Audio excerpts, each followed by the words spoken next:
Assalamualaikum warahmatullahi wabarakatuh. Perkenalkan, nama saya Desi Nurul Majidah dengan NIM 2348201106. Di video kali ini saya akan membahas materi mengenai patofisiologi sistem vaskular dan jantung untuk memenuhi tugas mata kuliah patofisiologi manusia. Nah, sebelum itu di sini ada pengertian tentang kardiovaskular. Nah, kardiovaskular itu merupakan kondisi di mana terjadinya penyumbatan atau penyempitan pada pembuluh darah. Nah, jika terjadi penyumbatan dan penyempitan pada pembuluh darah akan menyebabkan risiko kematian. Kenapa begitu? Karena kardiovaskular itu berhubungan dengan jantung. Jantung di sini merupakan organ yang berfungsi untuk memompa darah ke seluruh tubuh. Jika jantung bermasalah dan mengalami penyumbatan pada pembuluh darah, maka tubuh akan terganggu dan bisa menyebabkan kematian. Patofisiologi tentang sistem vaskular dan jantung yang pertama itu ada aterosklerosis. Nah, aterosklerosis ini kondisi di mana terjadinya atau terbentuknya material lemak, ateroma atau plak aterosklerosis pada dinding sel pembuluh darah. Nah, pembuluh darah di sini merupakan pembuluh darah arteri. Nah, di sini ada gambar yang menjelaskan bahwa normal arteri, jika arteri dalam keadaan normal, maka aliran darahnya normal.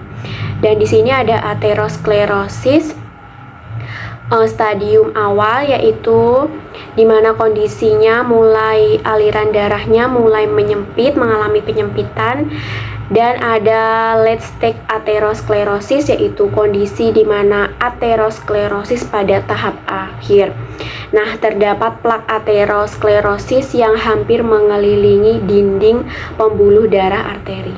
Nah, aterosklerosis ini dapat mengenai pembuluh darah di tubuh manusia, baik pembuluh darah sedang maupun besar, terutama yaitu pada jantung, otak, tungkai, atau betis pada kaki. Nah, selain itu aterosklerosis juga dapat menimbulkan penyakit lain seperti stroke dan serangan jantung. Jika penyempitan atau pembuluh darah ini terjadi pada aliran darah yang menuju otak, maka akan menyebabkan penyakit stroke. Nah, sedangkan jika terjadi penyempitan atau pembuluh darah pada aliran darah yang menuju jantung, maka akan menyebabkan serangan jantung. Nah, di sini ada ilustrasi atau komponen yang menjadi faktor risiko terjadinya aterosklerosis. Yang pertama di sini yaitu jarang berolahraga atau jarang bergerak, banyak makanan yang mengandung gula, glukosa, dan makanan cepat saji, makanan instan, merokok, hipertensi. Nah, semua hal tersebut dapat menyebabkan terjadinya aterosklerosis. Gejala umum aterosklerosis yaitu nyeri dada dan kram pada betis atau tungkai kaki. Kenapa bisa terjadi hal tersebut? Karena saat rasa nyeri dada dan kram kaki terjadi itu, aliran darah tersebut tidak dapat memenuhi kebutuhan jaringan yang butuh oksigen, maka akan terjadinya nyeri dada dan kram pada betis atau tungkai kaki. Diagnosis aterosklerosis yaitu ada dengan cara pemeriksaan EKG, elektrokardiografi, pemeriksaan darah untuk melihat kadar zat yang menunjukkan adanya kerusakan jantung, dan kateterisasi jantung. Nah, yang kedua ada hipertensi. Hipertensi ini terjadi apabila kondisi tekanan darah diastolik dan sistoliknya mengalami kenaikan atau tidak dalam keadaan normal. Nah, jika darah tersebut dalam keadaan normal, maka tekanan darah pada sistoliknya yaitu kurang dari 120, dan untuk diastoliknya yaitu kurang dari 80.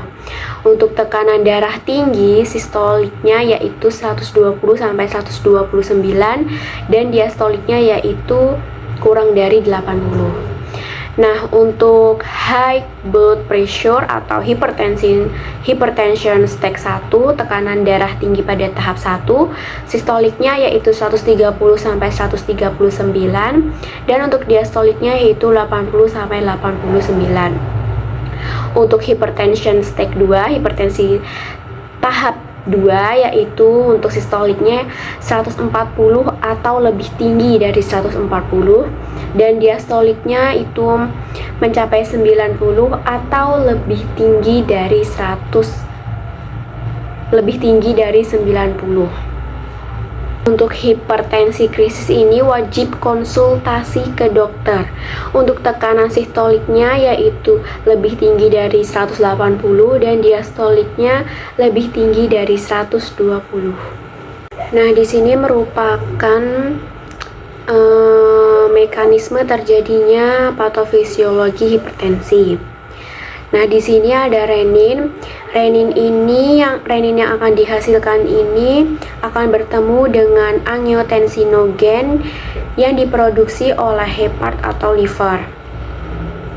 Kemudian angiotensinogen ini akan berubah menjadi angiotensin 1. Nah, angiotensin 1 ini akan bersirkulasi di pembuluh darah sampai tiba di paru-paru. Di paru-paru, di bagian kapiler paru, angiotensin 1 ini akan bertemu dengan angiotensin converting enzyme. Nah, angiotensin converting enzyme ini diproduksi oleh endotel kapiler paru. Angiotensin 1 kemudian akan berubah menjadi angiotensin 2. Angiotensin 2 memiliki efek yang akan meningkatkan tekanan darah. Caranya yang pertama yaitu akan mengaktifasi saraf otonom simpatif dan akan menstimulasinya. Kemudian dia akan menstimulasi aldosteron yang berefek pada tubulus ginjal. Nah, di sini ada aldosteron secretion. Nah, setelah menstimulasi aldosteron akan berdampak atau berefek pada pembuluh darah arteri karena ruangan pembuluh darah tadi diperkecil dan volumenya bertambah karena penyerapan NaH2O yang terjadi di tubulus ginjal tadi.